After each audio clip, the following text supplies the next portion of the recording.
¿cuál puede ser el error más grave que alguien puede cometer a la hora de esa creación de patrimonio y que después no sea capaz de protegerlo de la manera adecuada y que lo llegue a incluso a perder? Seguramente la falta de planificación. Si tú a tus hijos o a tus herederos les dejas una sociedad con actividad económica, pues se puede acoger a una reducción fiscal del 95 al 99% según la comunidad autónoma. Ya. Es decir, se la deja gratis. El tema de no hacer separaciones de bienes cuando la gente contrae matrimonio, para mí es esencial hacer separación de bienes. Hay una cosa muy importante, es que vamos a morir. Y por la vida sin testamento es como circular sin cinturón de seguridad. Cuando tú pones eso encima de la mesa, no hay preocupaciones suficientemente importantes como para que no te pongas a hacer algo en tu vida. Hay mucha gente que yo creo que una de las primeras causas del fracaso es la falta de acción. Este tiempo que tengo, que es corto, es limitado, tengo que aprovecharlo al máximo, eso a mí es lo que me impulsa. Muy buena, hoy nos encontramos con David Jiménez, un economista, abogado y bueno, experto también sobre todo en herencia. Yo creo que tiene un expertise bastante grande y nos va a compartir con nosotros hoy, espero, una conversación sobre protección del patrimonio, sobre la parte de legado, que es una parte bastante importante. Nos centramos siempre en crear patrimonio, pero ¿dónde está esa parte de protección?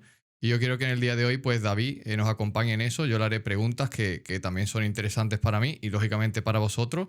Y al final, la intención, como siempre digo, es una conversación donde aportemos el máximo valor posible y que bueno, pueda aportar lo máximo a las personas. David, muchas gracias por tenerte aquí. Gracias a ti por la invitación, a ti y a tu equipo. Sé que muchísimas gracias. Estoy aquí encantado de estar contigo y con tu comunidad. Genial. David, la primera pregunta, ¿cuál puede ser el error más grave que alguien puede cometer a la hora de esa creación de patrimonio y que después no sea capaz de protegerlo de la manera adecuada y que lo llegue a incluso a perder por esa protección? Seguramente la falta de planificación. No planificar, por ejemplo, si una persona va a contraer matrimonio, si se casa en gananciales o en separación de bienes, si va a empezar a acumular inmuebles, que sé que estáis muy interesados en esa parte. Mm, Si lo hago como persona física o si luego paso a sociedad o si monto una holding o lo dejo claro. como patrimonial, hay muchos errores que se ven por el camino y que entiendo que se cometan muchas veces porque cuando tú estás empezando, uno no piensa voy a montar una holding, voy a ver si consigo comprar un piso y luego hago lo que Claro. sea, ¿no? Claro. Ahí, por ejemplo, yo para mi caso personal, lo normal es, oye, yo empiezo con un piso, luego veo que va bien, sigo comprando otro piso, normalmente a nivel personal, porque lógicamente la hipoteca, tú tienes una nómina o tienes en este caso como autónomo, empiezas a comprar a nivel personal, ¿no? Luego te das cuenta que vas creando patrimonio, te va gustando, se da ese salto a la sociedad y luego después de esa sociedad, pues quizás hace una estructura holding, ¿no? A día de hoy, como yo he ido dando los pasos, ahí yo el aprendizaje que tuve es que, claro, creas esa sociedad y luego cuando vas a pasar a esa estructura holding, tienes unos peajes que muchas veces ahí piensas, vale, ¿pago el peaje o sigo así? ¿Tú qué dirías ahí en este caso? ¿Qué me hubieras dicho a mí? Claro, yo entiendo que inicialmente uno adquiera bienes como persona física en cuanto pueda, si es su objetivo, yo soy digo a los clientes, oye, ¿qué tienes en mente? ¿Cuántos bienes quieres adquirir? Pues quiero adquirir 2, 3, 4 inmuebles. Pues yo paso, no monto una sociedad, ¿vale? Para Ya, esos inmuebles no. No, mira, mi objetivo es acumular muchos inmuebles. A partir de 8 o 10, vale, entonces vamos a montar una estructura societaria. Y si es así, ya que lo montas, ¿vale? Lo ideal es hacerlo con una estructura holding desde el principio. Sobre todo si vas a tener más empresas. Para una sola no lo puedes hacer porque le faltaría motivo económico, ¿no? La administración, ya sabes tú, que no permite montar estructura holding solamente por motivos fiscales. Tiene que vale. tener otro tipo de visión, ¿no? Pues diversificación de riesgo, que cuando tengamos un grupo empresarial podamos obtener financiación por un precio más bajo. Entonces yo sí tengo varias empresas, una empresa de marketing, otra empresa con otra actividad económica, una patrimonial o una empresa inmobiliaria para poder alquilar inmuebles. Entonces sí que con más inmuebles yo creo que tiene mucho sentido montar una holding. Claro, pero tú imagínate esa persona que empieza, tiene 4 o 5 pisos y dice, vale, es momento yo para crear, en este caso, una sociedad. Eh, yo muchas veces me escucho, ¿no? En eventos y demás y me dicen, oye, Ale, ¿cuándo debo montar una sociedad patrimonial? Yo creo que muchas veces no se sabe qué es esa sociedad patrimonial y que al final parece que es otra cosa distinta, otra sociedad de otro carácter. Al final, no sé, yo como siempre he visto, oye, esa sociedad patrimonial que no tiene empleado versus una sociedad operativa, ¿no? Entonces, claro, ¿qué pasa? Creo una sociedad, al principio puede ser una patrimonial, que necesito, en este caso, voy creciendo y necesito más personas para que me ayuden. Y claro, lo que yo te decía antes, pago el peaje, en este caso, de pasar esa sociedad a una holding, o en este caso me mantengo en esa sociedad patrimonial o la convierto en operativa para que al final tenga empleados. La Que- holding, si no es para tener más sociedades, no tiene sentido porque luego, como tengas una comprobación, te lo van a tumbar, ¿vale? Claro. No tiene sentido montar una sociedad y encima otra, no tiene lógica. Ahora bien, sí que la pregunta más oportuna quizá puede ser la de, bueno, yo me planteo montar una sociedad, estoy como persona física, ¿cuándo me planteo montar una sociedad? Si tiene alguna ventaja fiscal tener Claro. sociedades, y como bien decías tú, una cosa es una patrimonial pura y dura, por así decirlo, en la que tienes inmuebles que pueden estar alquilados, pero no hay personas contratadas para ejercer la actividad económica y, por Ujú. tanto, a efectos fiscales, es una sociedad normal y corriente. No tiene ventajas fiscales. Sí que permite ordenar tu patrimonio. Imagínate, por ejemplo, que yo tengo 14 pisos, ¿vale? Vale. Pues si yo fallezco, tengo que repartir mi herencia, todos mis herederos tienen que ver cómo se adjudican 14 pisos. Tienen que hacer cambios en el registro de la propiedad. Operativamente es un poco más complicado. Si tengo una mercantil con 14 pisos, mis herederos que reciben las participaciones sociales. La titularidad jurídica no se cambia, por tanto facilitas la transmisión empresarial y la transmisión de tu patrimonio. Recibo de mi padre y de mi madre unas participaciones sociales y en el registro mercantil sigue todo a nombre de la sociedad. No hay Vale. que cambiarlo. Por tanto, ordeno el patrimonio, sí que tiene sentido. En términos de ordenar el patrimonio, si quieres que tenga ventajas fiscales, hay que meter otra variante adicional, que es la que decías tú, tener a la persona contratada, jornada completa, etcétera. Vale, ¿y qué ventajas podría tener, digamos, una y otra? O sea, ¿tú a quién le aconsejarías, en este caso, esa sociedad sin empleado y luego cuándo pasar a una sociedad con empleado? Lo necesite en este caso o no a nivel operativo, pero a nivel de beneficio, tanto de protección patrimonial como de beneficios fiscales que pudiera tener. Pero hay una sentencia muy relevante del Tribunal Supremo de julio de 2025 que ha cambiado un poco la forma en la que interpreta la Administración la necesidad o no de tener un trabajador. Hasta ahora, ¿qué pasaba? Que llegaba a Hacienda y decía, oye, mira, tú para 3 pisos has montado una sociedad, has metido un trabajador, para 3 pisos esto no tiene sentido, no tiene carga suficiente de trabajo para que pueda gestionar una persona 3 pisos. Así que te podía tumbar la idea de, oye, esto no es una actividad económica porque es una ficción que tengas un trabajador solamente para 3 pisos. El Tribunal Supremo ha dicho, ¿y esto dónde viene? Y efectivamente la normativa no viene. Dice que tienes que tener un trabajador contratado a jornada completa, pero no habla de la carga de trabajo que tenga que tener ese trabajador. Claro. Así que ahora mismo, con la normativa que tenemos ahora mismo, que la fiscalidad cambia cada 5 minutos, por Sí. tanto a lo mejor acaba de cambiar, pero con esta sentencia del Supremo de julio del 25 nos permite entender que con que tengas un trabajador, aunque no tenga mucha carga de trabajo, ya te aplicas las ventajas fiscales que ahora podemos comentar de tener Vale. una sociedad operativa. Vale, ¿y cuál sería en este caso esas ventajas que podría tener esa sociedad operativa ya con un trabajador? Pues una de las más importantes es el hecho de que se pueda considerar empresa familiar. Por ejemplo, si tú le dejas a un hijo tuyo o un familiar tuyo una sociedad patrimonial que no tiene actividad económica, Ujú. va a tener que tributar en el impuesto de sucesiones, pues por el valor que tengan las participaciones sociales, por el valor que tengan los inmuebles en todos los balances, sin ningún tipo de reducción fiscal. Sin Vale. embargo, si tú a tus hijos o a tus herederos les dejas una sociedad con actividad económica, le dejas una mercantil que puede ser, si lo desean los herederos, no es obligatorio, pero se puede acoger a una reducción fiscal del 95 al 99% según la comunidad autónoma. Ya Es ves. decir, se la deja gratis. Joder. Por tanto, fíjate qué atractivo tiene la normativa fiscal que si metes a un trabajador a jornada completa, lo califica de actividad económica, transmites tu patrimonio empresarial con una bonificación, una reducción del 95 al 99%. Es que es Prácticamente gratis, ¿no? prácticamente Diríamos gratis. que, por ejemplo, oye, 1 millón de euros, en este caso prácticamente Sí, sí. pagaría Sí, sí. prácticamente nada. Claro, ¿cuál es la gracia? Que hay una serie de requisitos, pero Claro. que son relativamente fáciles de cumplir. Básicamente, en resumen, sería que tú estés trabajando para la empresa para la cual tienes la actividad económica que Ujú. quieres calificar como tal, que tengas una retribución superior al 50% de tus ingresos y que luego tus herederos acaben manteniendo esa empresa según la normativa fiscal de la comunidad autónoma de 5 a 10 años. O sea que básicamente no está hecho para dejo una empresa y al día siguiente la venden. No, Claro. es para que se mantenga la actividad económica. Claro, al final es eso siempre lo que siempre vemos, digamos, y un poco estamos viendo la parte, en este caso, más legal. Yo desde la parte más operativa, que es la que me dedico, yo siempre veo esa figura que al final la gente ve en las empresas como algo para sacar dinero, ¿no? Y está bien, pero al final, como yo lo veo, como yo he aprendido en este tiempo, es que la empresa al final es para crear, en este caso, una actividad productiva real y cuando tú la creas, lógicamente hay incentivos y hay beneficios y ventajas que tú puedes aplicar. Si tú creas una sociedad únicamente como para decir es una extensión mía personal, al final muchas veces no funciona, ¿no? Y a lo que tú comentas también, me viene también a la mente, ¿no? Muchas preguntas que también me hacen, ¿no? Y me dicen, oye, Ale, ¿cuál es el momento de crear una sociedad, ¿no? Ujú. Tú has dicho, oye, tengo que tener para ser una sociedad operativa, por ejemplo, un trabajador. Vale, perfecto. Pero, y comentas de las sentencias, ¿no? No me dices si tengo que tener una propiedad, 5 o 20. muchas veces lo que ocurre y lo que yo comento, a ver cómo lo ves tú también en ese tema.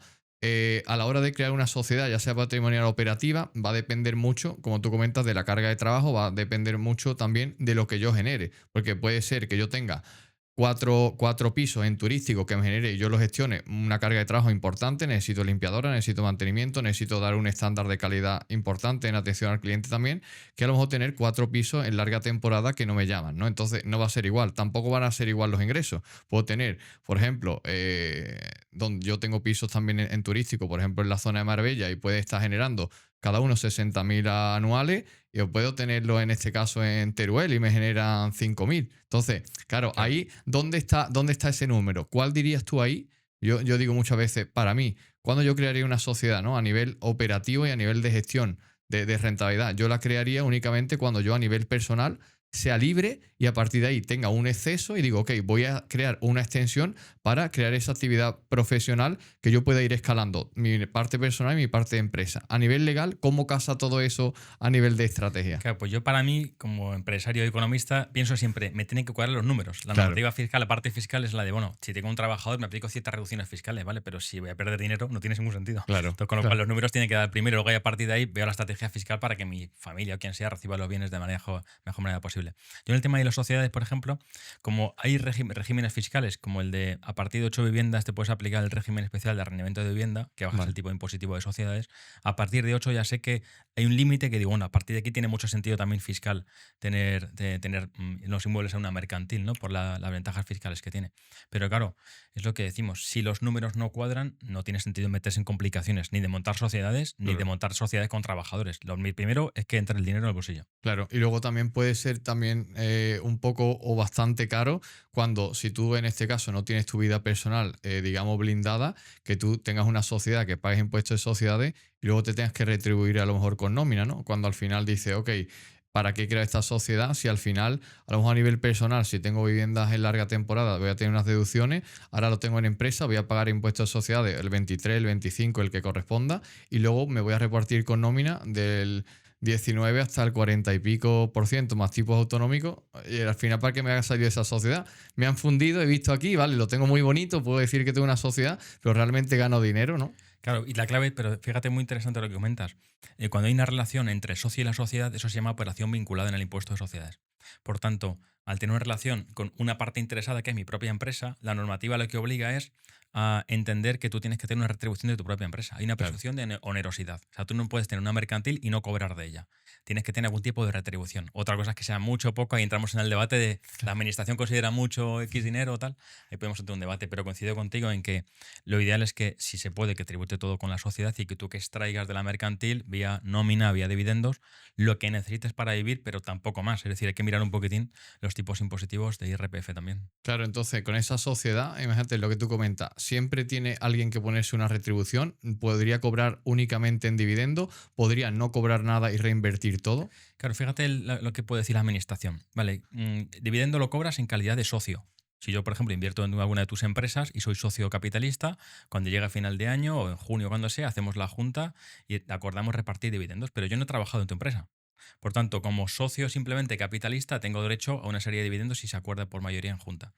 Pero a partir de ahí, si yo trabajo en la empresa porque ejerzo una actividad, yo voy a trabajar, voy a ver alquileres, voy a ver obras, voy a hacer lo que sea, sí que estoy ejerciendo una actividad de trabajo, digamos, para la empresa. Ahí debería tener, en teoría, una nómina o, dependiendo de si es una actividad profesional, una factura. Pero algún tipo de retribución debería tener yo. Si no la tengo y simplemente cobro vía dividendos, puede haber un riesgo de que la administración entienda que no estás cobrando por un trabajo cuando realmente lo estás haciendo. Y podría ser en este caso con carácter gratuito, o sea, que dijera, oye, pues como no necesito esa nómina, oye, pues trabajo de manera gratuita. Claro, Podría verse ese caso. con el cargo de administrador sí, cuando tú calificas en una escritura o un acta de junta de la sociedad, el cargo de administrador estableces si es temporal o es indefinido o es retribuido o gratuito. Tú puedes decir, mira, yo como administrador, o sea, firmar las cuentas, tal, no cobro, perfecto. Venga, me pongo una retribución y esa retribución la acuerdo por junta, perfecto también, ¿vale? Se puede hacer las dos cosas.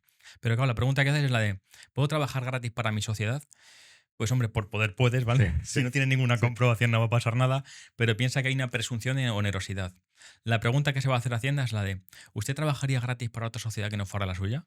Claro, La respuesta es claro, que no. claro, Si no fuera claro, la mía. Por tanto, hay claro, una operación vinculada, voy a entender que tiene que haber un tipo de retribución, sobre todo si hay un trabajo real, ¿vale? Otra cosa es que seas mero socio capitalista. claro. De hecho, yo cuando tengo socios capitalistas me gusta ponerlo en juta, socio capitalista, tal, para que quede claro que no trabajo, ¿vale? Porque no quiero que haya presunciones de Vale, retribución. solo sería en este caso el caso del administrador el que podía tener, digamos, una retribución, digamos, gratuita. El resto de socios, pues si realmente están trabajando, pues lógicamente tendrían que tener Y a una veces la misma retribución. persona tiene dos cargos. Yo soy administrador y socio trabajador. Si yo soy Claro. administrador, puedo decir, mira, no tengo ninguna nómina como administrador o tengo una nómina como administrador con las retenciones correspondientes y luego tengo una nómina o una factura mensual por mi trabajo en la empresa, socio trabajador. Vale.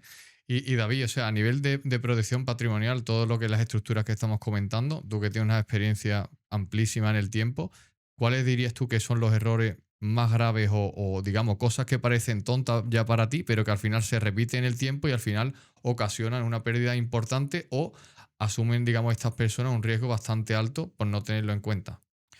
Que lo veo muchísimos. Por ejemplo, el tema de no hacer separaciones de bienes cuando la gente contrae matrimonio, para mí es esencial hacer separación de bienes y muchas veces hay gananciales y luego hay historias y tal. Eh, yo también creo que en cuanto uno pueda, a nivel de números, quiero decir que compense, hay que montar sociedades porque si no, si estás solamente como persona física, todos los que tenemos empresas y negocios al final estamos muy expuestos a muchos riesgos. Entonces, tener tu patrimonio protegido, si llega el caso de que económicamente te puedes permitir una holding, tener a lo mejor tu patrimonial en una filial, el resto operativas y luego la matriz. En fin, hay muchas estructuras que se pueden montar, pero con la idea también de protegerte, porque lo que estamos en esto, en el mundo empresarial, sabemos que hoy te va bien y mañana te va mal, o mañana tienes una comprobación de lo que sea, o le pasa algo a algún trabajador y tienes algún jardín. Entonces, errores que yo veo, separación de bienes que la gente muchas veces no lo tiene en cuenta, el tema societario que decíamos, tener como persona física todo y cuando puedas, yo creo que tiene mucho sentido meter sociedades. Y luego también el do de estar firmando como avalista muchos préstamos. En la fase inicial lo entiendo porque cuesta mucho trabajo. Tú has trabajado Levantar en banca, capital, claro. claro. En la fase inicial, claro, en teoría, que no han hecho muchas cosas, dicen, no, un capital es un aval. Claro, muchas veces el banco no te va a Claro, financiar. claro. Tú has trabajado en banca y lo sabes perfectamente. Pero vale, en cuanto se pueda, en la medida de lo posible, buscar entidades o financiaciones sin que tengas que tener aval personal. Claro, porque ese aval muchas veces yo lo veía, sobre todo en la época de la crisis, que es la que me tocó a mí vivir, ¿no? Cuando iniciaba en banca, estaba en Francia y luego pues ya vine a la parte de España con el país prácticamente destruido, gente que había tenido, digamos, había estado muy arriba, pues perderlo todo. Y lógicamente era muchas veces esos avales que al final el banco lo ponía, oye, da igual, como es tu sociedad, pues tú avalas. Lo que tú comentas, yo recuerdo una anécdota que siempre yo le decía a los clientes, ¿no?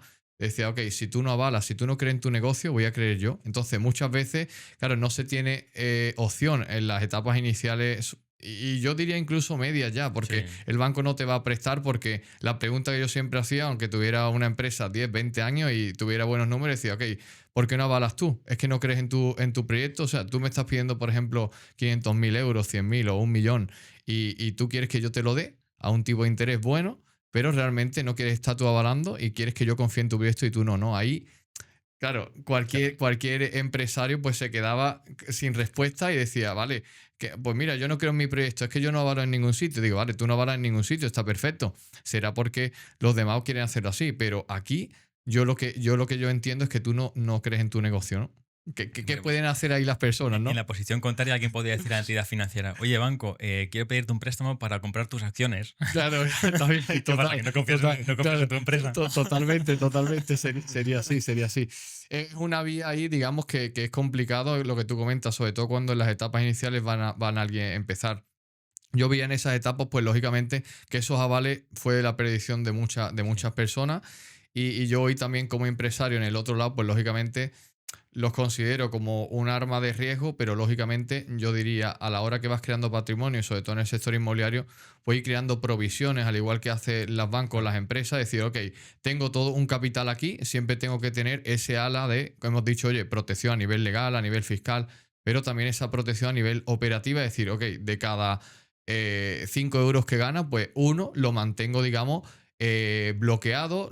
Puede ser en este caso en otras inversiones, puede ser decir, ok, puedo tenerlo aquí, un dinero, digamos que me dé solidez al balance, que me va a permitir luego sacar financiación, otros activos financieros que me bloqueen para quizá, oye, buscar una pinoración en el futuro y demás. O sea, no es perdido, pero en caso de que ocurra cualquier riesgo operativo, ya bien sea, oye, que no he tenido en cuenta, como tú has comentado antes, algo con la administración, una sanción, una multa o en este caso, un posible aval, pues tener en este caso ese dinero disponible, en vez de prestar mi aval personal, pues a lo mejor hacer una garantía pignoraticia que al final intente yo salirme a nivel personal de eso, ¿no? Es Sí, como las opciones que yo al final también daba en ese momento a los clientes, decir, oye, cúbrete, ¿no? Yo a día de hoy pues intento seguir esa línea al final para que conseguir que esos avales personales no estén, ¿no? completamente. Es verdad que utilizar a lo mejor algún tipo de fondos monetarios o algunas, sí, algunas entidades Claro, financieras sí que lo permiten.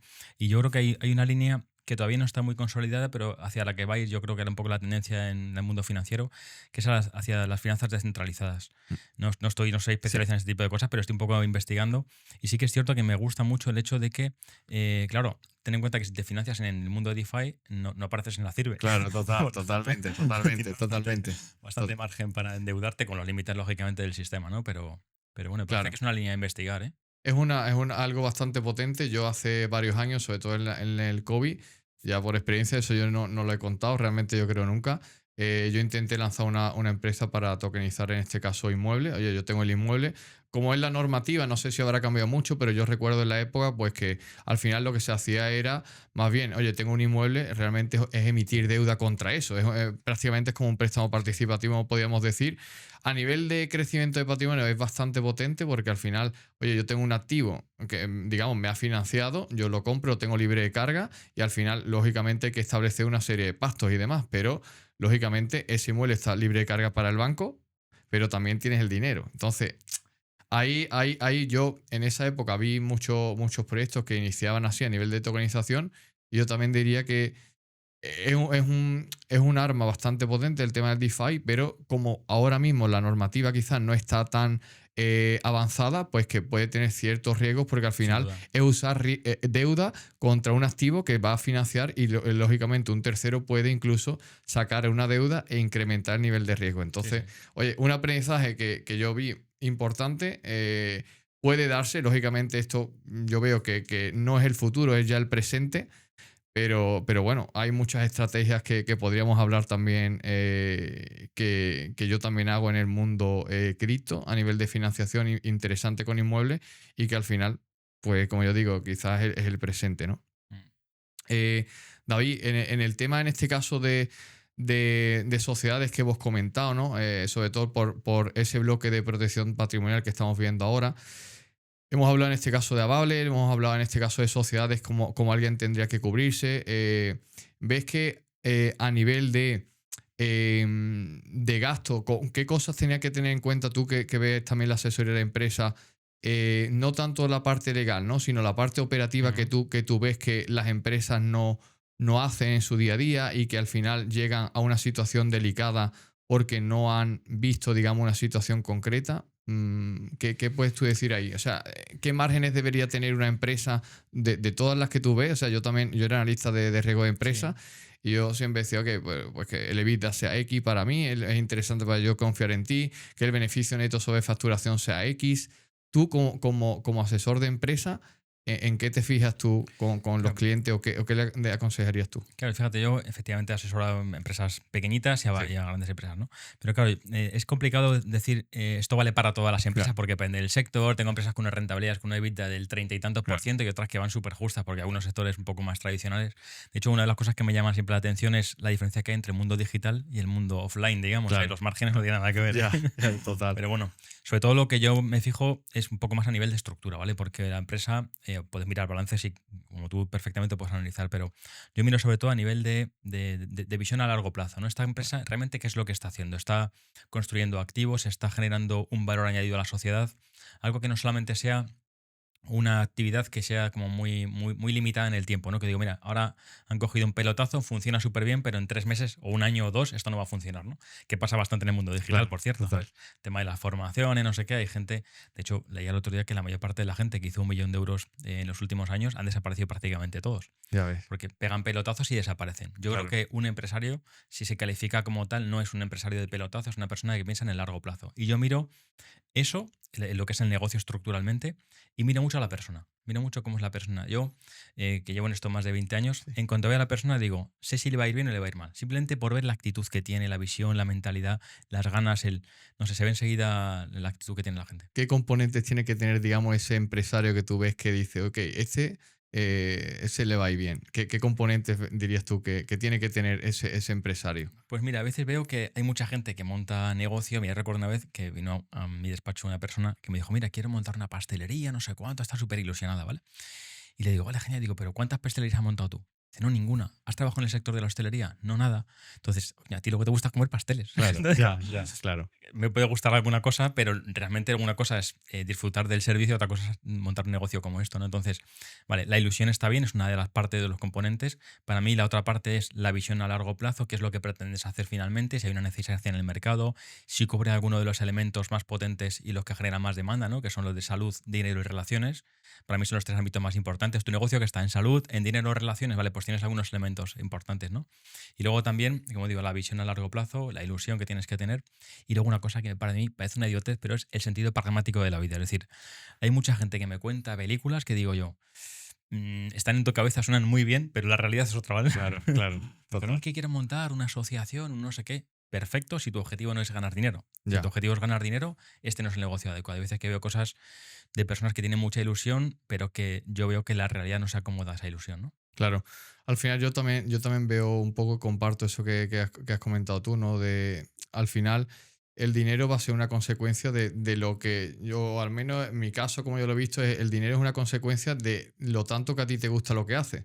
A mí, por ejemplo, la inversión inmobiliaria para mí es mi pasión, me encanta, o sea, una negociación, me encanta, o sea, si tú me pones a decir, ok, te vas de vacaciones o te vas a ver piso, yo elijo ver piso, es que me encanta. Entonces, claro, si tú estás ahí pensando día, tarde, noche, sueñas con eso, es imposible que al final, con el tiempo, vas cogiendo una expertise que, ok, tú compites, como yo digo, o sea, contra otras personas que están haciendo, oye, cosas similares a ti. El tiempo en la vida es el que es, ¿vale? Lo tenemos limitado. Entonces, si tú tienes, por ejemplo, me lo invento, 40 años y te has llevado 30 pensando en eso, al final has visto los libros, eso, has visto equivocaciones de eso, has ido a eventos de eso, te has reunido con muchas personas, has visto miles de estrategias, es imposible en este caso que no estés avanzando en ese sistema, O ¿no? sea, para mí el éxito está muy relacionado con la obsesión. Claro, Porque al final me pasa a mí igual, yo tengo una cosa en la cabeza y quiero hacer esto, pum, pum, pum, pum, te obsesionas hasta el final te sale claro, bien. Pero no creo que venga de nada mágico, yo soy súper racionalista. Creo que viene de la idea que dices tú, ¿no? Que es la de algo me obsesiona, por tanto le dedico más horas que mucha gente, por tanto lo mejoro, pienso cómo mejorar el proceso y al final tu negocio va mejor simplemente porque esa obsesión te ha llevado a meterle más horas y la mentalidad de mejorar constantemente tu negocio, ¿no? Yo creo claro. que al final el éxito yo siempre he visto que está muy relacionado con la obsesión. Bueno, David, por lo que no, digamos, no sé si el público lo sabrá, David también es licenciado en filosofía, ¿no? Em, Ahí también, en este caso, tú has comentado, y hemos comentado antes también, pues que lógicamente has estudiado la carrera de economía y de filosofía prácticamente a la vez, has hecho máster prácticamente los fines de semana.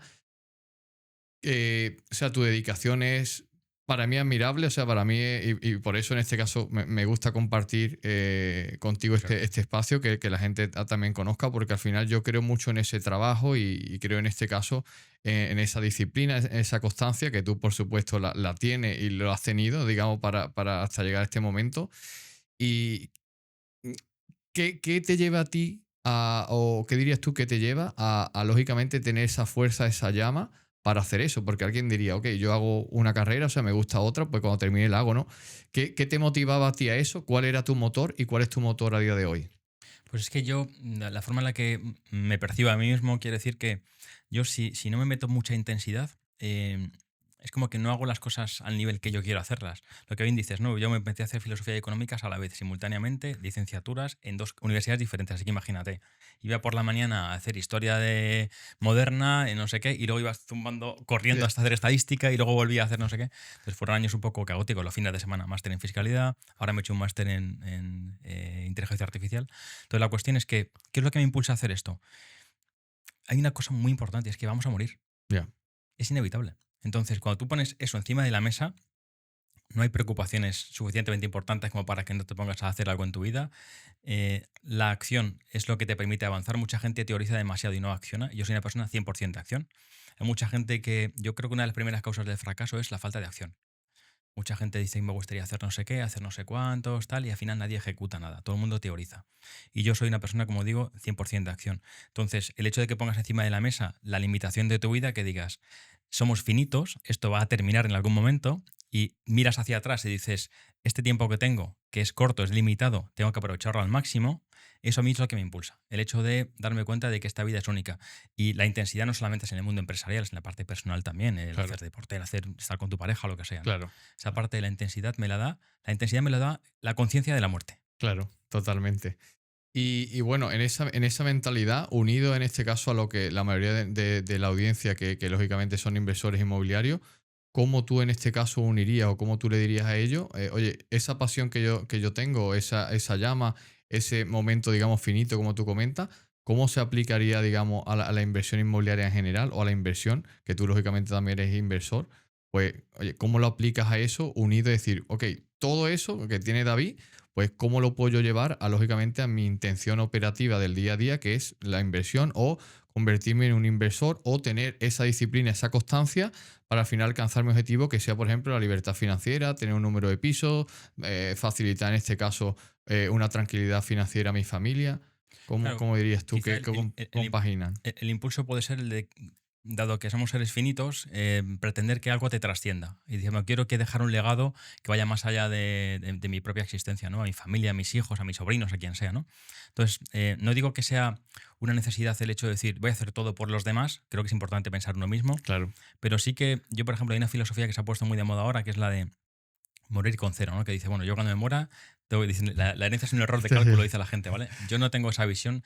Yo creo que las sociedades avanzan por dos cosas, por la acumulación de conocimiento y la acumulación de patrimonio.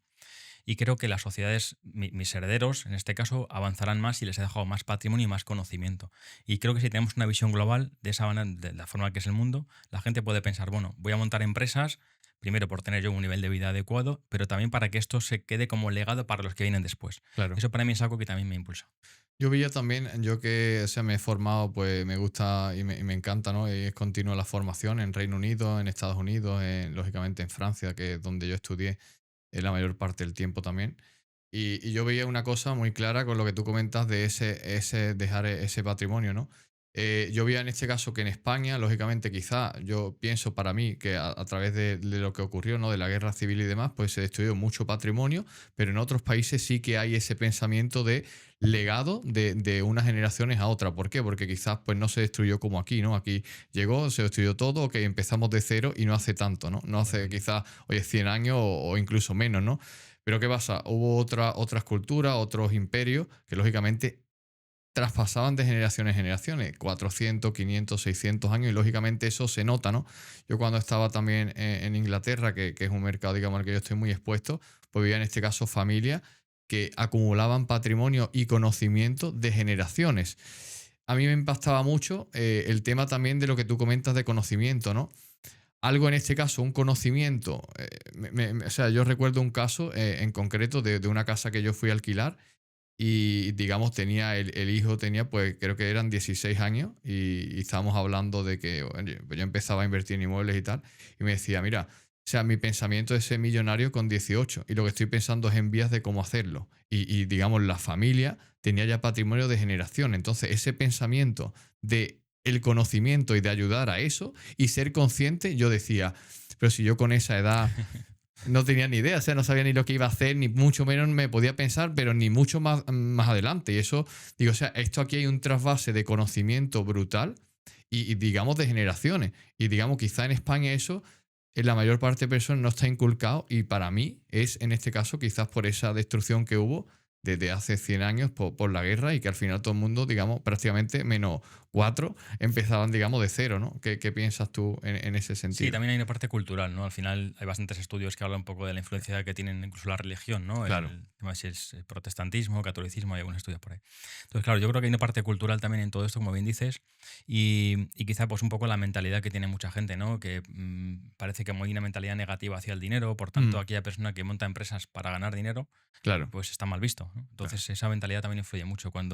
Aunque la parte económica no creo que sea la única más importante de la vida, creo que incluso es al revés, ¿no? Al final, como bien decías tú antes, yo creo que aquel que pone el foco en ganar dinero no lo consigue nunca. ¿Sabes? Al Mm, final el dinero es una consecuencia, no una claro, causa. exacto. Entonces, y eso unido a la idea de que el dinero para mí tiene una utilidad marginal decreciente. cada euro adicional te genera menos satisfacción. Entonces, claro, cuando tú ganas un euro, pues te da mucha felicidad, pero a partir de cierta cantidad de dinero, la felicidad que te aporta, desde luego, no es tanto como el primer euro que inicialmente, ¿no? Entonces, tienes que empezar a buscar otras ratios de vida que no sea la económica. Claro. La parte económica le puede valer a alguien en una fase muy inicial, pero Claro. para mí luego te trasciende todo eso. Al final luego se convierte, digamos, en algo residual. David, para pasar, vamos a pasar en este caso a la parte del bloque también de inversión inmobiliaria, la parte de herencias también, que es una parte muy importante, el legado que hemos comentado al principio que íbamos a tocar. Pero, o sea, a mí me gustaría, ya que en este caso pues eres licenciado en filosofía, es algo que también te apasiona, ¿qué filósofo o qué filosofía es la que tú crees que en este caso va más contigo? Y también, digamos, pues también por recomendar a las personas quizás un libro o algún filósofo que crees que al final, en bases generales, como, oye, la base que tú tienes que tener, yo creo que estas personas en el mundo tuvieron una importancia y creo que pueden aportarte, ¿no? A día de hoy, la filosofía y demás, incluso a nivel de educación y de escuela, yo creo que no está muy expandida. Tú en este caso te tenemos aquí. ¿Cuál dirías tú que puede ser tu referencia y la referencia que puede también ser útil para los demás? Mira, había un presidente argentino, Menem, que le preguntaron una vez, oye, dígame, ¿qué es lo que lee usted? ¿No? Y dice, pues yo leo mucho filosofía, que es que decir que eres filósofo, pues imagínate lo que has estudiado filosofía. El hombre, con los micrófonos en alta y tal, dijo, pues yo es que me gusta mucho la filosofía y tal. Y el periodista empezó a preguntarle, bueno, pero usted qué filósofos lee y tal. Entonces, después de pensar un poco, dijo, yo el filósofo que más he leído es Sócrates. Que el hombre tuvo la mala suerte de decir el único filósofo que jamás escribió nada. Quedó bastante mal, ¿sabes? Claro. Entonces, bueno, era un poco como anécdota de que es verdad que esto de filosofía queda un poco así. Pero bueno, la cuestión está en que a mí qué filósofos me gustan. Primero, los clásicos son los que han montado todo, ¿no? Decía Whitehead, que es un historiador, decía, la historia de la filosofía es una nota a pie de página de la filosofía de Platón, ¿no? Digamos que Platón es el que puso todas las bases, ¿no? Platón y Aristóteles son los más fundamentales, digamos, en la clásica. Pero luego Nietzsche es un pensador que me gusta mucho. Estuve un año entero dedicándoselo a estudiar la obra de Nietzsche. Me parece un pensador brillante, disruptivo, cosa que también me parece muy atractiva.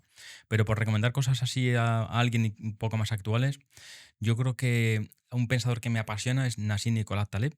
Yo soy fan absoluto de ese filósofo y también es matemático, si no me equivoco. Y la obra sería Antifrágil. Antifrágil, la obra Antifrágil, Cisne Negro. ¿Vale? Me parecen 2 obras muy, muy potentes de esa persona. Y luego, si vamos un poco más en la parte de desarrollo personal, aunque no es tanto filosofía pura y dura, pero bueno, más personal, El experimento rendición. Es un libro que a mí literalmente me cambió la vida. Yo empecé a aplicar sus enseñanzas en ese libro, que es un caso real, y desde entonces me he dado cuenta de que las cosas funcionan bastante así. Y la filosofía, un poco por concretarlo, pues si alguien lo quiera leer, básicamente va de la siguiente idea. ¿Qué sucede si de pronto empiezo a decirle sí a la vida? O sea, muchas veces te dicen, oye, mira, vente a hacer no sé qué cosa, te sale este trabajo, o te invito a una conferencia, a un podcast. La mente a veces dice, ¿cómo vas a ir si tampoco sabes tanto y no sé qué? Y empieza un poco a ponerte límites, Claro. ¿no? El hecho de que cambies la filosofía, que digas, ¿qué sucede si digo sí a la vida? Claro.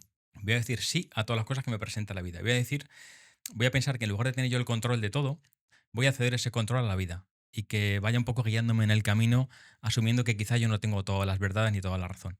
Y cuando empiezas a aplicar esa filosofía te das cuenta de que estás un día en tu casa grabándote así y de pronto te ves que estás en medios de comunicación, en la Ya tele y ves. tal, ¿no? Entonces, esa filosofía de qué sucede si de pronto digo sí a la vida, experimento rendición, me rindo a la vida, a mí me cambió, O sea, es la vida. dejar un poco fluir, ¿no? De fluir en este caso Exacto. con la vida, con lo que te pone delante, que quizá ella sabe, digamos, más que tú y quizá no tiene esos miedos que tú tienes a día de hoy, sino simplemente, oye, dejarme y estar abierto a ella, ¿no? Claro, porque tú al final tienes una visión muy limitada del mundo, ¿no? Tú al final tienes una visión limitada a tu propia cognición, a tu propia Claro. limitación cognitiva. Entonces, claro, nunca ves de un problema cognitivo, solamente ves la parte que sabes. La parte que no sabes nunca la ves, porque está fuera de la ecuación y no puedes interpretarla, ¿no? Entonces, yo creo que ceder un poco el control a la vida y que te vaya guiando me parece una enseñanza que yo he tenido al menos en estos años. Yo también en este caso, pues confirmo eso. A mí me gusta mucho dejarme guiar un poco también con lo que tú comentas, con fluir, con decir, ok, no sé hoy qué me va a llevar, pero al final conoces a una persona que te conecta con otra, que te conecta con otra y al final está alineado a tu propio objetivo. Está muy bien tener esos objetivos, yo me lo aplico. Oye, saber un poco tu propósito es lo que quieres, pero al final ahí te va llevando, digamos, la mente a lo que tú te has propuesto, ¿no? viendo, digamos, esa parte también y lógicamente enlazándolo con la parte inmobiliaria que vamos a ver, con la parte en este caso de legado, pasando a este bloque también. eh, David, experto en herencia, experto en legado. O sea, yo siempre comento en el camino del inversor, yo siempre lo digo, que lógicamente pues hay una rotura de mindset. Como hemos visto, la mentalidad es bastante importante. Luego, en este caso, tenemos que hacer algo bien. Una vez que yo descubro, digamos, cómo se hace el fuego, pues ya se lo digo a los demás y replico en este caso para tener un volumen. Hemos visto en este caso las estructuras patrimoniales. Luego, pues bueno, la parte de legado, una vez que ya lo construyo, lo tengo que proteger y también lo tengo que ceder a otras personas que vienen después de mí, que es lo que vamos a tratar ahora. Y también todo eso unido a la inversión inmobiliaria, que lógicamente, como todo el mundo y la mía también, digamos, en el canal, pues es la pasión, ¿no? Entonces, a nivel de la inversión inmobiliaria, David, ¿cuál dirías tú que son operaciones interesantes en este caso que a nivel de herencia los inversores podrían aprovechar para obtener una rentabilidad o negociar de manera, digamos, atractiva para su parte y que al final tú también ves en tu día a día y que crees también que son oportunidades que quizá la gente está perdiendo a día de hoy, ¿no? Hay bastantes y muy poco utilizadas, yo creo, por la mayor parte de la gente, ¿no? Yo creo que hay dos sobre todo, que es la adquisición de nuevas propiedades, la compra Ujú. de nuevas propiedades y la adquisición de proindivisos, la compra de Vale. proindivisos. ¿Vale? ¿Qué es cada uno de ellos yo un poco también he participado en algunas de ellas, pero también para alguien que inicia, dice, oye, ¿qué es cada una de ellas? Cuando tú tienes una casa, una propiedad, tienes lo que se llama el pleno dominio. Pero en el fondo ese pleno dominio son dos cosas, son el usufructo, el derecho a usar y disfrutar ese bien, y la nuda propiedad, que es el derecho a ser propietario, pero sin el uso porque lo tiene otro. Eso pasa mucho en las herencias. Una persona tiene una casa, fallece y le queda al viudo o viuda el uso y disfrute, pero la propiedad pasa a los hijos. ¿Vale? Entonces se fragmenta, digamos, ese dominio que se llama. A partir de ahí surge, bueno, un montón de cosas, pero para el inversor, que es un poco lo que estamos comentando ahora, la posibilidad de... Claro, el usufructo es vitalicio en la mayor parte de las herencias, por tanto tiene que estar este usufructo aquí, pero el nudo propietario a lo mejor tiene interés en vender su parte porque no quiere esperar a que fallezca el usufructuario dentro de no sé cuántos años para hacer real, digamos, el líquido de todos esos bienes. Ahí hay, de hecho yo he participado como inversor en algunas nudas propiedades. Es muy interesante analizar eso, la compraventa de nudas propiedades que entra con un precio inferior al mercado, pero con la expectativa de ya obtener rentabilidad cuando fallezca el usufructuario o cuando venza el usufructo, que a veces son temporales. Vale, y normalmente ahí, claro, podríamos pensar que, oye, voy a comprar este tipo de inversión. Lo que estás esperando es que una persona fallezca, que es la que tiene, digamos, el uso y disfrute de esa vivienda, ¿no? Normalmente, ¿qué cosas tendría que tener en cuenta el inversor a la hora de calcular estas rentabilidades, ¿no? Porque muchas veces la inversión, yo siempre digo, lo vemos desde el punto de vista de rentabilidad, pero al final la inversión está muy unida siempre al tiempo, ¿no? Depende del tiempo, pues va a haber una rentabilidad u otra. Eh, ¿Qué podemos tener en cuenta en este tipo de inversiones? ¿Qué debemos fijarnos? ¿Hay algún tema que tengamos que tener en cuenta porque pueda ser inseguro por nuestra parte? Imagínate que esa persona eh, pues se alarga, digamos, su vida, que está genial, más tiempo de lo que nosotros hemos proyectado. ¿Cuánto le tenemos que pedir a la operación realmente para que sea una operación rentable? Yo recuerdo que fui a Barcelona a hacer, acompañé a una persona que iba a invertir en un inmueble en una nuda propiedad. Entonces, todos los números encajaban a la perfección en la hoja Excel. Fuimos a ver la casa y nos estaba enseñando una persona, una inmobiliaria, estaba enseñándonos la casa, ¿no? Y estaba la usufructuaria, en este caso, dentro del inmueble. Claro, cuando el inversor vio que la mujer estaba en perfecto estado de salud, leyendo la prensa y tenía una elíptica por ahí, no hacía deporte, la hoja Excel dejó de cuadrar. Claro, total. Simplemente en la intención de que decía, bueno, pues no sé cuánto aguantará, ¿no? Pero bueno, lógicamente hablamos de ámbito del inversor, nunca deseamos mal a nadie, ¿eh? Dicho queda. Pero bueno, la cuestión está en que lo primero que yo miro, una de las cosas que a la gente se le escapa, ¿no? Un poco por comentar cosas menos obvias. Una de las cosas que yo miro siempre es el tema de los impuestos. ¿Por qué? Porque cuando tú pides una nota simple y eso viene de herencia muchas veces o hay una compra-venta previa, ya sabes tú que hay unas afecciones fiscales. Durante 5 años la vivienda queda afecta al pago de los impuestos. Entonces hay que tener cuidado porque alguien puede coger y tener el incentivo de decir, bueno, voy a hacer unos impuestos, en este caso era Cataluña, que los impuestos de herencia son muy caros, voy a hacer un impuesto pagando poco, me voy de la ecuación, inscribo en la vivienda a mi nombre, lo vendo, como nudo propietario, vendo los inmuebles y ya está. Y claro, tú como adquirente de esa nuda propiedad asumes las cargas que tuviera y afecciones fiscales, de manera que si ese señor no pagó bien los impuestos, la administración, si no lo localiza, va a ir contra tu casa, la que tú ya has comprado. Así que cuando yo voy a comprar un inmueble, ¿qué es lo que hago? Me aseguro de revisar los impuestos, o se puede incluso hacer provisiones de, oye, vamos a hacer una provisión de fondos que te pagaré cuando haya prescrito el impuesto o cuando no haya ningún requerimiento en la administración. En fin, se pone a hacer una serie de cosas y que ahí es donde la gente no suele caer habitualmente. ¿Y qué descuento en este caso podríamos obtener, ¿no? Imagínate una vivienda de 200.000 euros. ¿Cuánto tendría en este caso que comprarla el inversor o cuándo esperaría? ¿Cuál dirías tú que sería una cantidad que... Pues depende sobre todo de la edad del usufructuario. ¿Por qué? Porque claro, como tú no adquieres el pleno dominio hasta que no fallezca el usufructuario, pues depende de la edad. Si tienes 50 años, Claro, te puedes imaginar, claro, ¿vale? claro. Entonces depende mucho de esa parte de la cual te tienes que enterar también, lógicamente, ¿no? Y cuando se extingue el usufructo, que ya tiene la usufructuaria para que tú hagas tus cálculos, ¿no? Claro. Pero bueno, por decirte una cifra, pero insisto que depende de cada inversión, ¿no? No te puedo decir una cosa muy exacta, pero bueno. Pero sí que he visto generalmente a lo mejor que puedes adquirir por un 20-30% por debajo del precio de mercado, en torno a un 30 estaría bien. Vale. O sea, diríamos que esta persona en este caso me dice, mira, yo necesito, tengo una pensión baja, tengo mi vivienda libre de carga, cómpramela y en este caso, pues cuando fallezca, pues lógicamente esta persona, digamos, ya no estará y habrá disfrutado de su casa y habrá tenido, digamos, un ingreso extra para, por ejemplo, tener a una persona que le cuide o tener un enfermero o cualquier cosa. Eso sería, digamos, el Sí, esa es típico una caso. alternativa, esto es alternativa, digamos, cuando ya se ha desmembrado el dominio y una persona tiene ya la nuda propiedad y te la vende a ti, o bien que una persona que tenga pleno dominio, una persona mayor, como dices tú, que no tenga herederos, por ejemplo, que diga, oye, yo quiero mayor nivel de vida, perfecto, en lugar de tener herederos, yo voy a transmitir, voy a vender mi nuda propiedad. Vale. Desmembro el dominio y lo vendo, y yo me quedo con el usufructo. Eso también se puede hacer y de hecho es bastante habitual. Y lo que se suele hacer a veces es que o bien le pagas la totalidad, pero yo lo que veo habitualmente es que se paga en forma de renta. Imagínate, te lo Vale. pago mensualmente y ya está. ¿Sabes? Vale, imagínate también a nivel de inversores, ¿no? Esa persona que tiene la nuda propiedad, que tiene en este caso el uso de la vivienda, ¿podría a su vez alquilárselo a otro?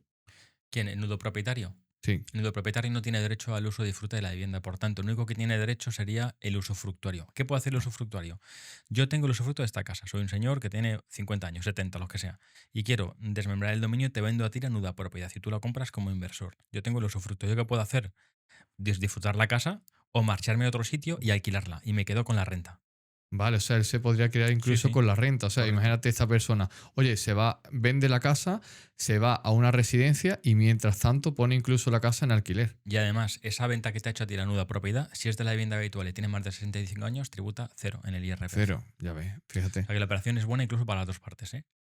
Esa es Vale. una cosa que me parece muy atractiva que la gente no está viendo, no está utilizando mucho.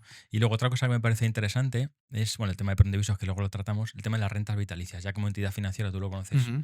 muy bien también, el tema de las rentas vitalicias para, oye, tengo aquí una vivienda, la voy a hipotecar a cambio de una renta mensual para aumentar mi nivel de vida.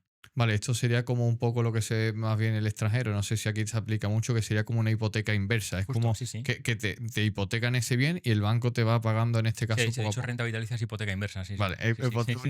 una hipoteca De inversa que al cosas. final, oye, tengo un bien que vale 200.000 euros, me dice el banco, vale, pues vamos a hacerlo al revés que una hipoteca normal, sino que yo te voy a pagar esa cuota, pero a ti, y cuando en este caso fallezca, pues la cantidad que quede se la doy en este caso a los herederos que Exacto. vienen, y el resto en este caso, pues tú lo vas disfrutando como un complemento de pensión. Sí, yo recuerdo un caso de una clienta que falleció la mujer y los herederos tenían como carga hipotecaria una hipoteca inversa, de manera que es Claro, cuánto ha consumido, digamos, la usufructuaria y claro, hay que devolverlo con los intereses correspondientes. claro. Hipoteca inversa. Luego, otro tema que has comentado también interesante, el de los el Prendeviso. proindiviso, que cómo funciona esto y cómo puede ser una oportunidad para un inversor del sector inmobiliario. Vale, por ejemplo, cuando tú tienes una propiedad, falleces y la heredan 4 o 5 personas. A veces la heredan personas que no tienen relación entre ellas. Yo recuerdo una herencia que hicimos que había 11 primos que no se conocían entre sí.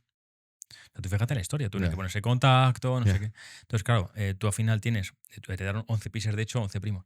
Tú al final tienes una copropiedad compartida con gente con la que no tiene ninguna relación. O incluso a lo mejor hasta te llevas mal con alguno de ellos, unos hermanos o lo que sea. Bueno, en ese caso, ¿cómo desatascamos a veces este tipo de cosas? Invirtiendo en ello. Y mira, tú te quieres salir de la indivisión, del preindiviso, te quieres salir porque no quieres participar de esta casa con el resto de tu familia, te compro tu parte. y te la compro por debajo del precio de mercado, lógicamente, porque yo asumo un riesgo de que si no nos ponemos de acuerdo para la venta, me toca a mí iniciar un procedimiento ya como copropietario junto con el resto de tu familia para sacarlo a subasta o lo que sea. Muchas veces yo veo que ni siquiera hace falta sacarlo a subasta, porque cuando tú sacas de la ecuación a ese, digamos, que generaba el conflicto o ese problema familiar y metes a un profesional ahí dentro, muchas veces se vende de común acuerdo.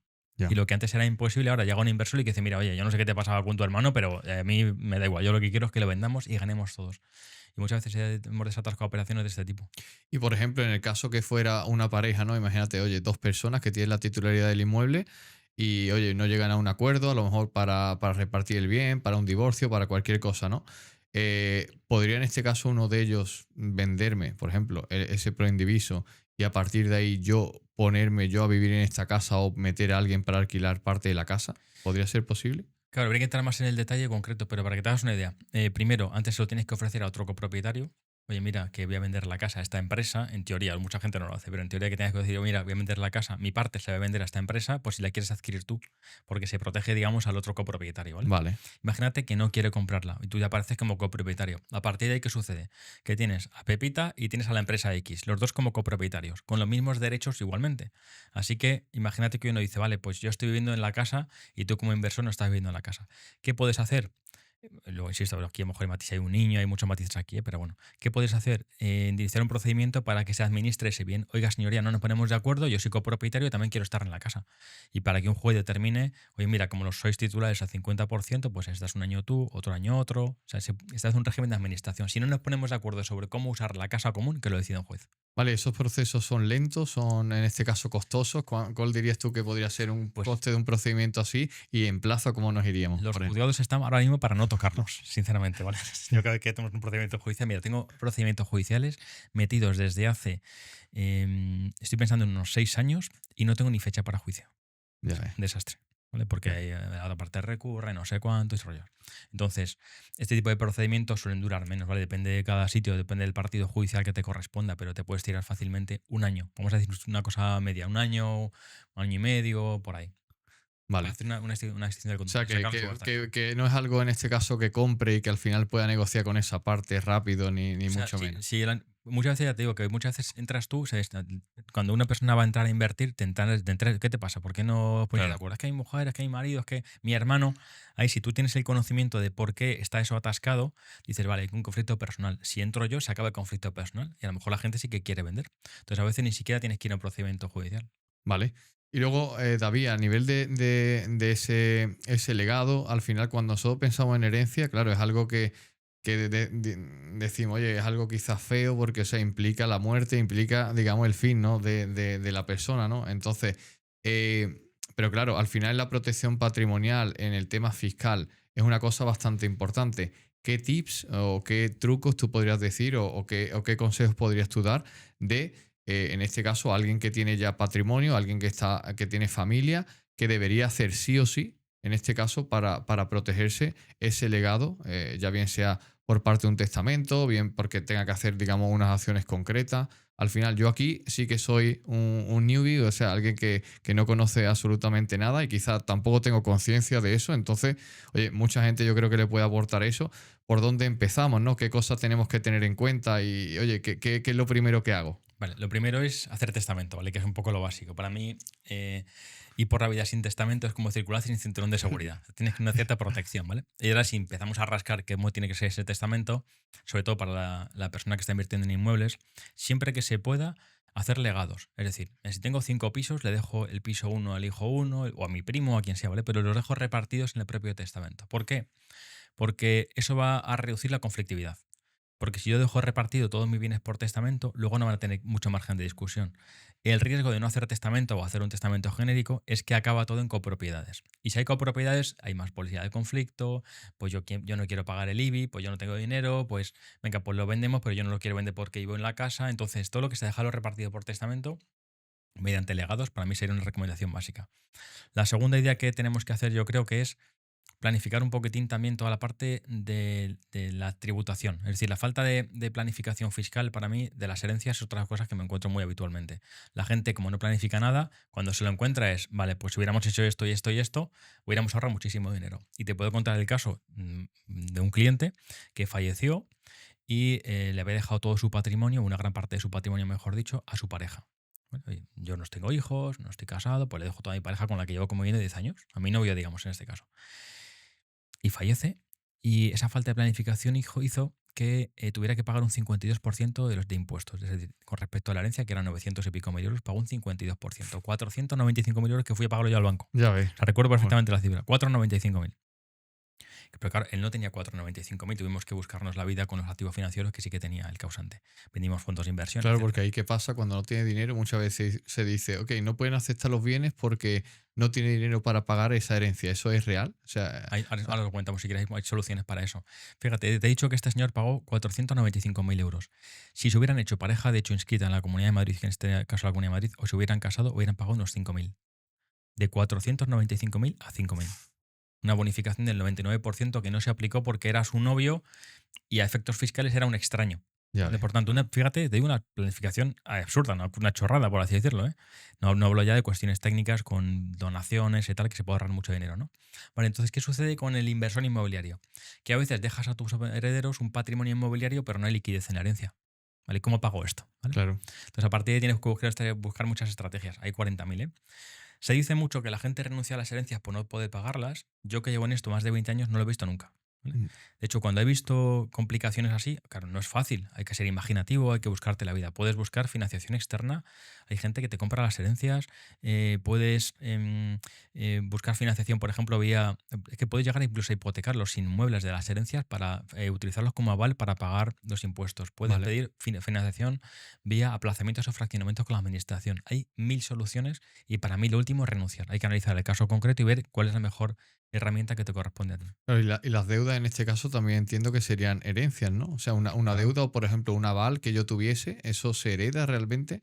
O sea, esa deuda yo dijera, oye, pues mira, esta persona tiene un inmueble que vale 200.000, pero tiene una deuda de 200.000. ¿Qué hago ahí, no? O también en este caso está él avalando y al final si es un inmueble interesante, pero avala otras operaciones a lo mejor de una sociedad que a lo mejor no lo quiero. ¿Lo tienes que acertar todo Claro, una cosa es que alguien renuncie porque no tengo liquidez para pagarlo y otra cosa es que renuncie porque la herencia no me compense. Claro, Dices, claro. si el piso vale 200, hay hipotecas de 200, aquí hay una aval que está financiando no sé qué, pues a lo mejor renuncio porque No te es una interesa. herencia Claro. envenenada que dice la Claro. gente, ¿no? Pero sí que es cierto que las herencias son un pack. Tú tienes que recibir todo en bloque. El activo menos el pasivo. Mira si te compensa económicamente y aceptas o no aceptas, ¿no? Pero no puedes decir, me quedo con la casa y el aval que se lo coma otro. Claro. Y entonces, como tú bien decías, se heredan los activos, se heredan los pasivos, las deudas también, y las obligaciones. El aval, como tú sabes, no es una deuda, es una obligación que tengo frente a otro, ¿no? En este caso, una entidad financiera o Ujú. quien sea. Pero también esa obligación la heredo. Así que tú imagínate, un caso que a veces sucede. Unos padres avalan a un hijo para que se compre una casa. Bueno, pues si los padres fallecen y han avalado a ese hijo, ese aval lo acaba heredando también a lo mejor de otro hermano. Porque Mm, claro, forma parte de la herencia. Así que si son claro. 2 hijos, yo te he avalado a ti, que eres mi hijo, perfecto, tú te has comprado una casa con mi aval. Pero si yo fallezco, ese aval lo heredan los herederos. Por tanto, a lo mejor el otro hermano que se lleva fatal contigo está O sea, que aceptando el una hermano herencia. ahora le está avalando al otro hermano. Ya ves. Claro, otra cosa es que renuncia a la herencia, ¿no? Pero por eso muchas veces el tema de los avales hay que tener cuidado porque los avales se heredan. Vale, entonces tenemos que tener en cuenta oye, ese testamento como cosa básica que tenemos que tener. Lógicamente, hacer ese compendio de, oye, si me interesa aceptar o no. ¿Qué más cosas tenemos que tener en cuenta, digamos, para, o sea, la base de ese legado o de lo que, o sea, que no tenga ningún problema tanto ni a nivel fiscal y que también esté protegido? O sea, yo mismo, o sea, yo, imagínate, oye, pues empresario, pisos a nivel personal, pisos, empresas, propiedades a nivel de empresa, participaciones en empresas con otras personas. ¿Qué debería de tener en cuenta? ¿Qué me dirías tú a mí? Claro, la clave es una planificación previa, ¿vale? Lo que decíamos antes, si hemos conseguido calificar nuestra empresa como empresa familiar, los herederos van a recibirlo prácticamente gratis, 95-99% decíamos antes. Por tanto, es una buena planificación fiscal ver si mi empresa cumple los requisitos de empresa Vale. familiar. Hacer un testamento, como decíamos. Otra de las cosas importantes es entender que el impuesto de sucesiones y donaciones es un impuesto progresivo, como el IRPF. De manera que a medida que tú acumulas más patrimonio, cuando vas a heredar más patrimonio, si en lugar de heredar 1 millón heredas 3, en ese caso tus herederos van a pagar de manera progresiva más impuestos, como el IRPF, si gano más, pago más, ¿no? Pero claro, si eres consciente de esa progresividad, tienes que aprender y hacer planificación fiscal antes de la herencia para puedes plantearte a lo mejor ir fragmentando ese patrimonio, para ir transmitiéndolo a tus herederos poco a poco para evitar esa acumulación, ¿no? Hay unos límites que establece la ley. Por ejemplo, imagínate que yo te quiero donar a ti 1 millón de euros. Te lo puedo donar así, o te puedo decir, bueno, te voy a donar 300.000 ahora, 300.000 dentro de 3 años y un día, y dentro de otros 3 años y otros 300.000, por ponerte un caso muy límite. Bueno, pues voy a pagar menos impuestos y lo he fragmentado. Si en lugar de pagarte 1 millón ahora, te pago 1 millón ahora y dentro de 3 años te doy otro medio millón o con lo que sea, ¿no? Entonces, aprovechar las ventajas de que sabiendo que el impuesto es progresivo, voy a aprovechar para fragmentar todo lo que pueda la herencia. Digo, donaciones en este ejemplo, pero en la herencia pasa igual. Tiene mucho sentido a lo mejor, en lugar de dejarte a ti 1 millón de euros, te dejo a ti medio millón y a tu hijo otro medio millón. De manera que estoy aprovechando ventajas fiscales porque cada uno tiene reducciones fiscales por Vale. heredar. Por tanto, hay mucha planificación ahí que mucha gente no conoce porque no sabe la parte fiscal. Vale, y en este caso también se podría decidir a quién dejarle en este caso los bienes. O sea, yo podría decir, mira, este bien se lo dejo a esta persona, este bien se lo dejo a otra. ¿Hay algún límite o puedo en este caso elegir lo que al que yo quiera? Que en la mayor parte de España, en Navarra por ejemplo no, pero en la mayor parte de España hay una cosa que se llaman las legítimas, ¿vale? Que es una limitación en la facultad para disponer. Ejemplo, matrimonio con hijos. Los hijos por ley, en la mayor parte de España, tienen derecho a 2/3 partes de la herencia, de hijos y descendientes. 2/3 partes de la herencia. Por tanto, me queda poco margen de maniobra. Así que puedo hacer lo que quiera con mis bienes. En algunos territorios sí, pero en la mayor parte de España vas a tener límites. Entonces, el tercio libre de disposición que me queda, bueno, pues lo puedo dejar a un amigo, a un telepredicador o a mi abogado favorito, ¿sabes? Pero bueno, el resto va a quedar muy limitado porque tiene que ir al cónyuge, a los hijos. Si no tengo hijos, entran mis padres. Entonces, si tienes herederos forzosos que se llaman herederos forzosos a los descendientes. Si no hay descendientes, a los ascendientes. Y en todo caso al cónyuge se llaman forzosos porque sí os llevan a heredar, ¿vale? Por tanto, hay una gran parte de tu herencia que sí que queda limitada. Sería, por ejemplo, digamos, ese tercio sí iría en este caso para las personas legales, las otras 2/3 partes, digamos, se podían disponer de manera... En este caso sería al revés. 2/3 partes va para los hijos o descendientes y 1/3 es el de libre disposición. Con Vale. lo cual te deja solamente un 33% de tu herencia para hacer lo que quieras. Pero van a tener en este caso los inmuebles 2/3 y 1/3, o yo puedo Puede decir, ser, oye, sí. de los 10 inmuebles, pues vamos a decir 2/3 de todos estos inmuebles, que son, por ejemplo, 7 para una persona y otros 3 libres para Claro. otra, el que yo quiera. Tú lo que tienes que pensar es el término de valores, ¿vale? Mi herencia, ¿cuántos son? 1 millón de euros. Pues son 333.000, 333.000, 333.000. Perfecto. En el encaje de libre disposición, ¿qué hago? Pues tengo un piso que vale 333.000. Genial, te lo dejo 100% para ti.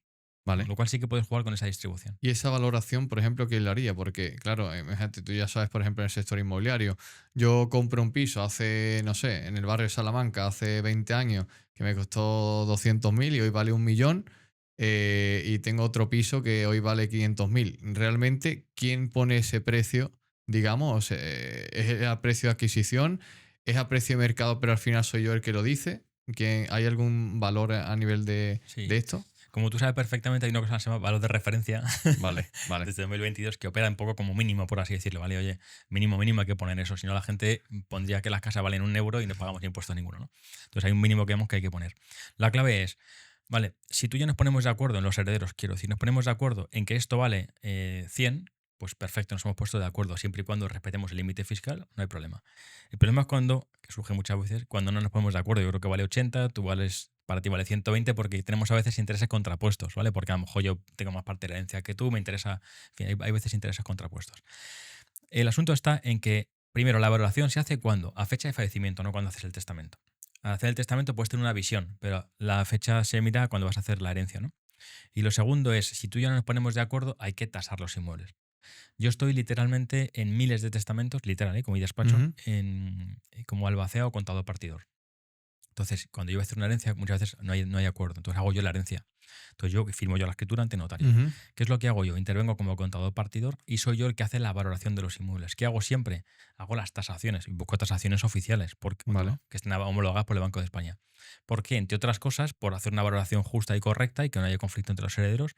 Y dos, por cubrir el hecho de que yo como profesional he cogido un valor de referencia que me pueda defender porque si no me pueden demandar a mí, si he hecho una partición interesada o lo que sea. Así que siempre hago tasaciones y yo es lo que recomiendo hacer. Si yo no me pongo de acuerdo con mis hermanos, hacemos una tasación y ya está.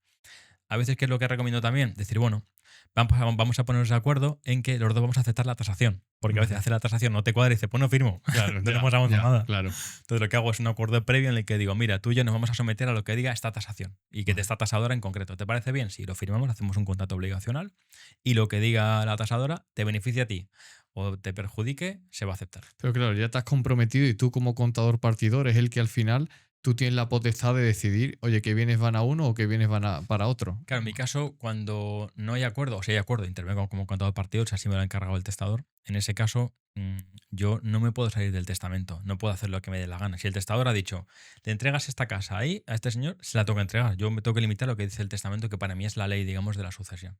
Vale. Y otra cosa, David, que suele ser bastante interesante y a mí también me atrae mucho, o sea, ¿es interesante en este caso hacer una donación o quizás esperar al fallecimiento? ¿No? Muchas Pues veces. depende de la comunidad autónoma y sobre todo depende para mí de la tributación en renta, que es lo más habitual. Tú puedes ser muy generoso con tu hijo o con tu hija, pero si haces una donación para la agencia tributaria es como una venta.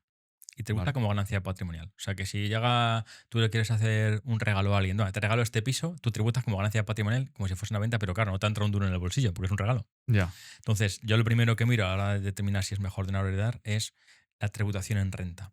Y sabemos que en renta, en algunos supuestos, que lo comentábamos antes, está exento. Cuando te lo dono por un precio igual al de compra, por ejemplo, lo compré por 10 hace una semana y te lo dono por 10, pues perfecto, no hay ganancia patrimonial, ¿no?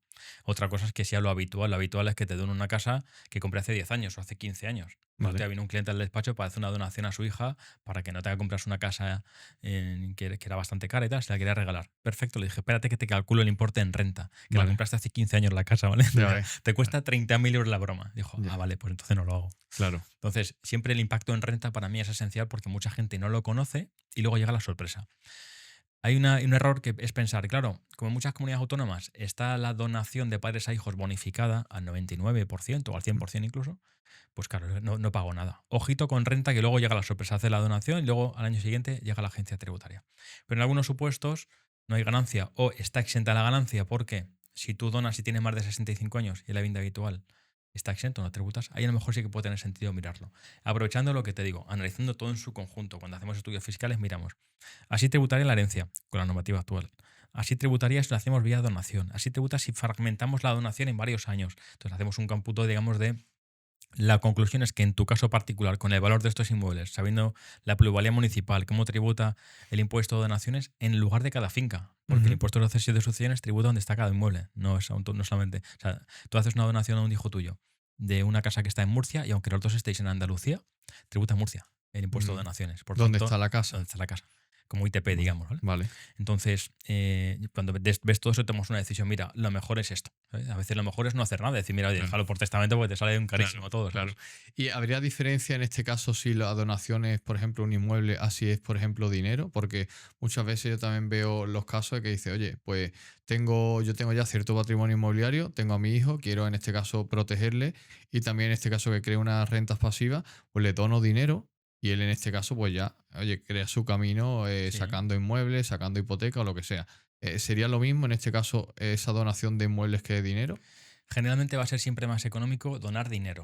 Imagínate, a mismo valor, tengo una casa que vale 200.000 o tengo 200.000 en el banco, si se lo regalo a mi hijo, siempre va a ser más económico, generalmente, siempre va a ser más económico dinero. ¿Por qué? Porque al tramitar el inmueble tienes la plusvalía municipal. Entonces, claro, ahí vas a tener que pagar el impuesto que no vas a tener que pagar si tienes dinero. Por tanto, siempre va a ser más económico el dinero. Vale. David, estamos llegando a la parte final. ¿Alguna cosa que querrías tú añadir a nivel también de todo lo que hemos comentado? Interesante de tema de empresa, tema que tiene que tener la gente también en cuenta a nivel de herencia. ¿Alguna cosa que quieras añadir para esa parte como conclusión final? Filosofía, porque antes has dicho una cosa tú a nivel de empresa que me parece muy interesante, cómo lo ves tú, y un poco yo creo que cómo yo monto empresas y cómo yo trato de gestionar toda esa parte, ¿vale? Yo soy una persona obsesiva con la métrica, tengo un control absoluto y me di cuenta de que el 90% de los empresarios no tienen mucho control de métrica. Yo sé que tú eres un tipo muy analítico. Sí, total. O sea, yo sé, para que te hagas una idea, yo sé en mi despacho qué abogado es el que más convierte, sé si se atiende mejor online por la mañana o presencial por la tarde. O sea, fíjate, tengo el detalle absoluto, ¿no? Entonces, la idea para mí siempre es, así que a nivel empresarial, digo por a la gente que nos esté viendo con empresas, que es primero mi filosofía es más, mejor, nuevo. De lo que yo sé hacer, hago más después trato de mejorar lo que ya sé hacer y luego ya innovo. Porque a veces los que estamos en el mundo empresarial, como nos gustan muchas cosas, Claro. pues estamos dando saltos Oye, está constantemente. ahí allá, vale, voy a hacer esto. Voy a hacer Está tal herramienta, vale, ok. Y al final olvido lo que yo hago bien, ¿no? Exactamente, por tanto, hacer más de lo que sabes Sí. hacer, luego lo mejoras y luego ya innovas si quieres. Genial. Pues David, la verdad que ha sido un placer tenerte. Espero que a vosotros también os haya gustado este tiempo con David. Cualquier cosa lo podéis dejar en los comentarios. No olvidéis en este caso de suscribiros al canal, darle a like si os ha encantado. Y bueno, muchísimas gracias, David. Gracias a ti.